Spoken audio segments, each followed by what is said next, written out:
بسم الله الرحمن الرحيم. إنما يخشى الله من عباده العلماء.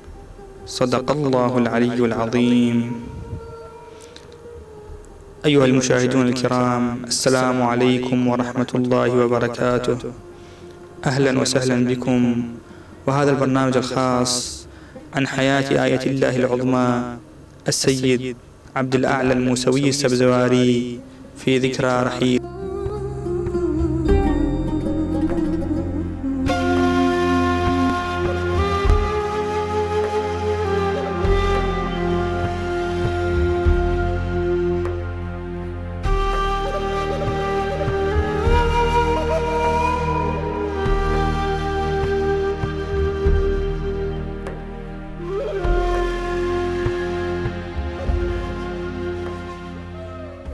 سماحة آية الله العظمى السيد عبد الأعلى الموسوي السبزواري، نجل العلامة السيد علي رضا ابن السيد عبد العلي ابن السيد عبد الغني، ينتهي نسبه الشريف إلى السيد إبراهيم المجاب ابن محمد العابد ابن الإمام موسى بن جعفر عليه السلام.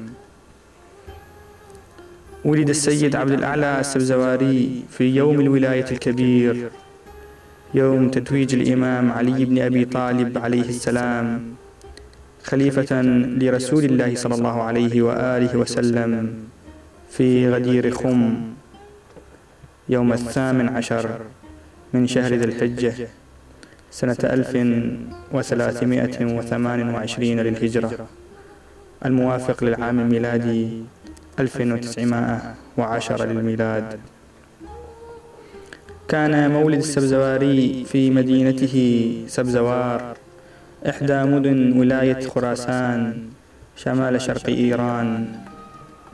كانت أسرة الإمام السبزواري تهتم بعلوم أهل البيت عليهم السلام وتتخلق بأخلاقهم، حيث إن والده رحمه الله كان مشهورا في مدينته بالورع والتقوى والزهد والإيمان. وأخوه المرحوم السيد فخر الدين كان صاحب فضل وعلم وكرم وسخاء. بدأ الإمام السبزواري مسيرته العلمية ودراسته الحوزوية وهو في مقتبل عمره الشريف، فتلقى قسما من العلوم والمعارف على يد والده أنهى بها المقدمات وهو دون 10 من العمر، ثم انتقل بصحبة أبيه إلى مشهد محضر دروس الفقهاء في علوم الفقه والأصول والتفسير والفلسفة والبلاغة والعرفان. وبعد أن أنهى مرحلة السطوح العليا هاجر إلى مدينة النجف الأشرف، معقل العلم ومنبع الأدب، فحاضر على أكابر علمائها الأعلام حتى نال درجة الاجتهاد، وهو لما يزل بعد في سن 22 من عمره الشريف.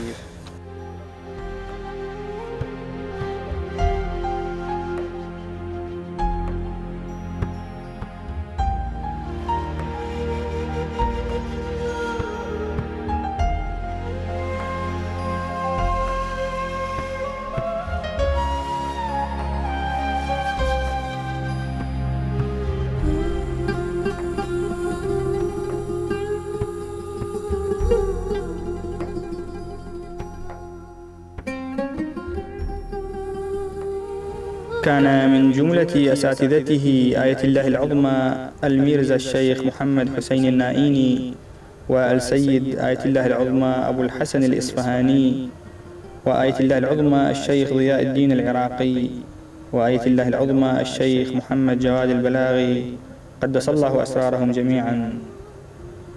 بدأ الإمام السبزواري تدريس مرحلة البحث الخارج منذ وفاة السيد أبو الحسن الإصفهاني سنة 1365 للهجرة، واستمرت حلقة بحثه الشريف حوالي 45 عاما، أي إلى عام 1410 للهجرة، الموافق للعام 1990 للميلاد. وخلال سني عمره الشريف ألف موسوعته العلمية الراقية التي أبدع فيها، وهي كتاب مهذب الأحكام في بيان الحلال والحرام.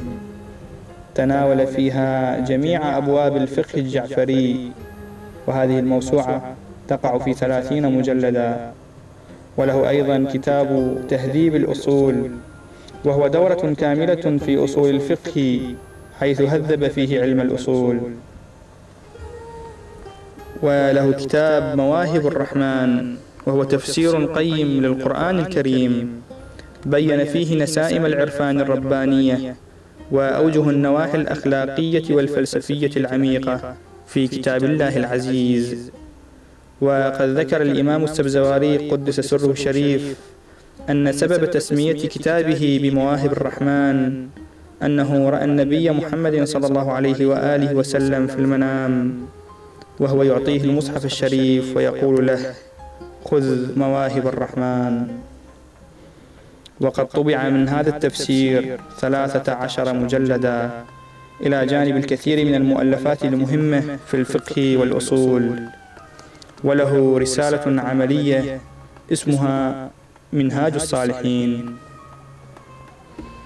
بعد وفاة المرجع السيد حسين البرجردي، توجه إلى تقليد الإمام السبزواري جمع من المؤمنين في العراق وإيران، ثم اتسعت دائرة تقليده بعد وفاة الإمام السيد محسن الحكيم قدس سره، وعندها طبعت رسالته العملية منهاج الصالحين. وأخذ المؤمنون بتقليده إضافة إلى العراق وإيران في دول الخليج العربي، رغم عزوف الإمام السبزواري عن منصب المرجعية والزعامة.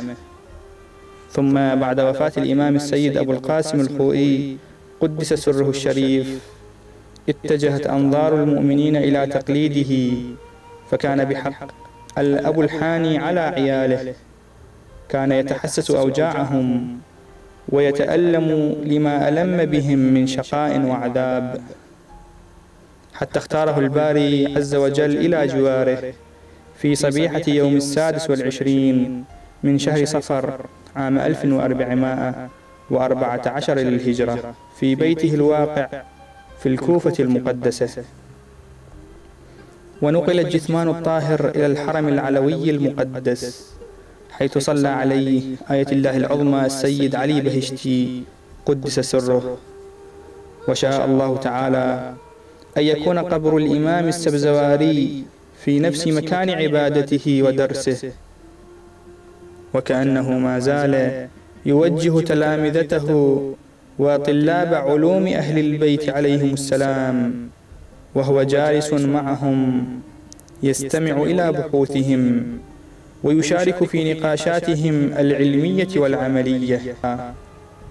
إنه الخلود الأزلي لعمل كان فيه مرضاة الله تعالى وتوفيقه.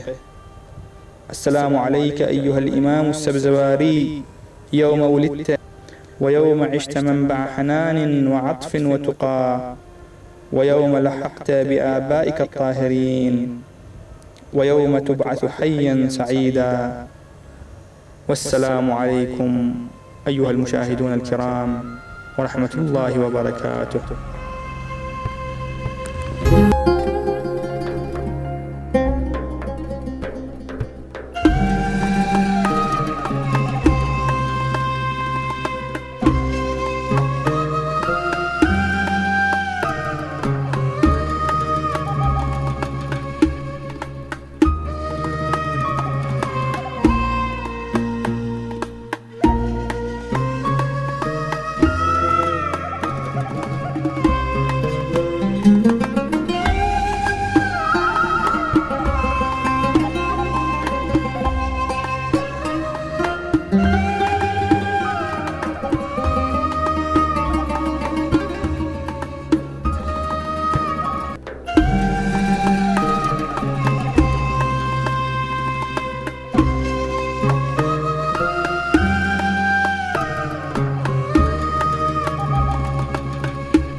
العظمى.